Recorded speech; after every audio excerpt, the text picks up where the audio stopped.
May God open our eyes to see, our ears to hear, and our hearts to love. Amen. Yesterday, it became evident to me that I was not the only clergy person with Pentecost sermon procrastination problems.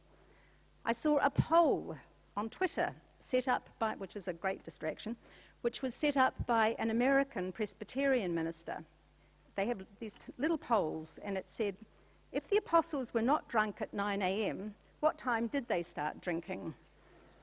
And the options provided were 9:15, noon, 4 p.m., or other.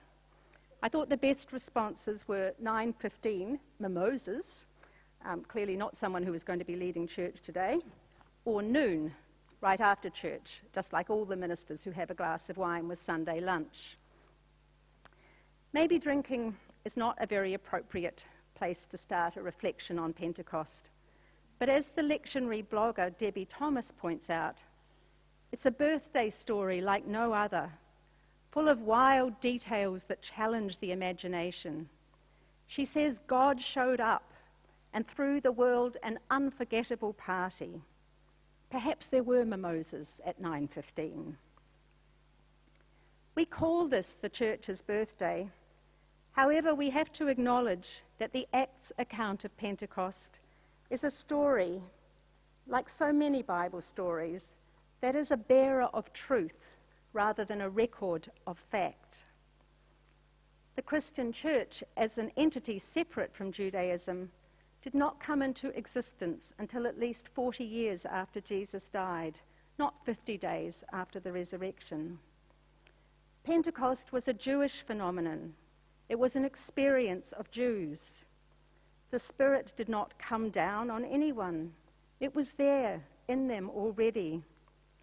Only a dualistic worldview could take seriously the notion that the Spirit of God dwelt in heaven and only descended on a group of people when the resurrected Jesus went up to heaven. I think it was, instead, reflection on Jesus that allowed the Spirit to come to better expression among his friends and followers. And we know that for the first 20 years, until Paul started preaching, that this happened primarily within the Jewish religion. Though the story of Pentecost and Acts is not fact, it has shaped Christian imagination.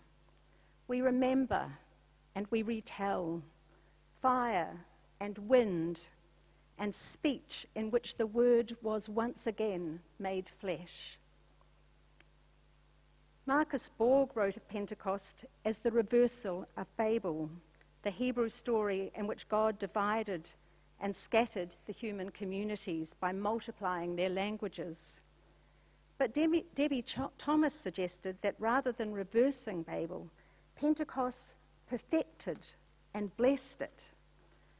The Spirit didn't restore humanity to a common language, but instead declared all languages holy and equally worthy of God's stories. The coming of the Spirit wove diversity and inclusivity into the very fabric of the church. As Debbie Thomas says, the people of God are to be both the one and the many. Some of my younger women minister friends are doing all sorts of amazing, creative, arty things at their churches today. There'll be streamers, balloons, red paper aeroplanes, even fire in a metal bucket of methylated spirits-soaked kitty litter, which apparently will burn for the duration of the service. One of my friends has dyed the ends of her hair red. I was dared to go red-headed for Pentecost, but as I pointed out, my hair isn't long enough to get the flame effect, and besides, my current colour did not come cheaply. So, you knew that, right? When I was feeling relatively uncreative in the face of this conversation, it dawned on me that the drama of our service at Pitt Street today won't come in wind or fire, streamers or balloons, but in the gathering of newcomers at the table later in the service. accompanied by their pastoral friends, making their commitments to participate in the life of this church as members or companions. And it will come in the response of people who have been here a little longer or a lot longer, the response that they make to the presence of newcomers, welcoming and including all who seek to belong, hearing their stories, sharing their hopes and dreams, embracing their gifts, honouring the presence of God in each one. In the moment of welcoming newcomers, we become the many and the one. Whether you have been part of Pitt Street for 30 years, or whether you turned up for the first time 30 minutes ago, if you choose to participate in the mission of God, the mission of reconciliation and love and forgiveness and wholeness, you are just as significant and just as remarkably made in the image of the divine as anyone else who is present. Together, we hear the sacred story, and together we will grasp a new Pentecost. In Michael Morwood's words, an affirmation that the mystery we call God is actively present in all places, in all people, at all times. The Jewish followers of Jesus, and later the early church, were called by the Spirit to honour boundless variety and creativity. Recalling that first Pentecost invites us to throw open the windows and doors of our churches, to move into the world, to cross the barriers of race, ethnicity, gender, religion, culture, sexuality, and even politics. Pentecost invites us to feel the Spirit as the wind at our backs, pushing us out of our comfortable places and into the broken and beautiful world, empowering us to tell the sacred story anew. We know that we are called to be the church in trying times, in times when the church is rightly regarded with suspicion and justifiably treated with disdain. The church in public is the church that has covered up child abuse to protect power, that denied the love of LGBTIQ people, that denies women the moral authority to make decisions about their reproductive lives. The church in public is the institution that endorses political leaders who display their faith ostentatiously at Easter and then turn away from the suffering of people seeking asylum and refugees, from people who are barely surviving on New Start, from the voices of First Peoples, and from the wounded planet that is our only home.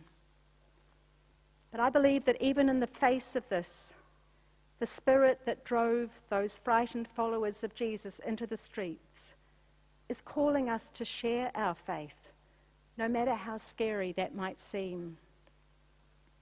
As progressive people of faith, we are not used to speaking openly about what we believe.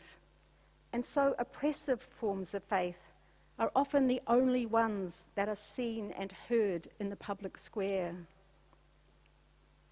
It may be tempting to think, in a time when the church is despised, when it is clear that we are part of an institution that has failed to be all that the Spirit has called us to be, that we should just keep our heads down and talk among ourselves. But Pentecost tells us otherwise. Pentecost draws us back to the story of our beginnings, to Jesus and his community of friends. Through contemplating the Jesus that they knew, the wonderful insight about the human condition dawned on them, that all human beings bring God's presence to visibility. They realized, in Morwood's words, that this is what life and connectedness with God and with one another is about. And they realized that it was their responsibility, as it is ours, to give witness to the Spirit in their lives as totally and freely as Jesus had. Pentecost is the wonderful good news that all people who live in love live in God, and God lives in them. Might this Pentecost move us at Pitt Street into the streets to address the distortions of our faith in the public square, to speak about contextual, non-literal interpretations of the Bible, interpretations that focus on the love that Jesus lived and taught, rather than on the divisions that the powerful have constructed to distract us from the divine presence in all people. To speak about what communion is and is not, what prayer is, about what is heaven and hell, and what we believe about the divine. What if we were empowered to share that Jesus revealed to us that we and all people are life forms giving expression to the sacred? And what if Pentecost empowered us to live out in public what we know to be true about the value of human and planetary life? I understand the cringe factor that progressive people often have about sharing faith, but I invite you this Pentecost to think about your reluctance differently. We do not need to claim that Christian faith is the only way to know God. I am not suggesting that our engagement in public life is for the purpose of converting others, but rather that we have received amazing gifts from our tradition that has nourished us. And we have a life-enriching experience of community when we gather here together, that it would be unacceptably selfish not to share. In our gathering together, in our worshipping together, in being community, these are the times when I most clearly know who I am and why I am. And as irritated as I get with the institutional church, as appalled as I am by the division proclaimed in Jesus' name, I cannot imagine being without the home of a progressive faith community such as this one. We know from reliable social research that there are just as many people in our society who are open to religious practice and involvement, but who have not found a place where they feel truly welcomed, where their stories may be heard with love and respect. The same number of people as is roughly the number who attend church in Australia at present. If Pentecost is about the birth of the church, it is about the creation and nourishment of a spiritual home where everyone who seeks is recognized, welcomed, and included.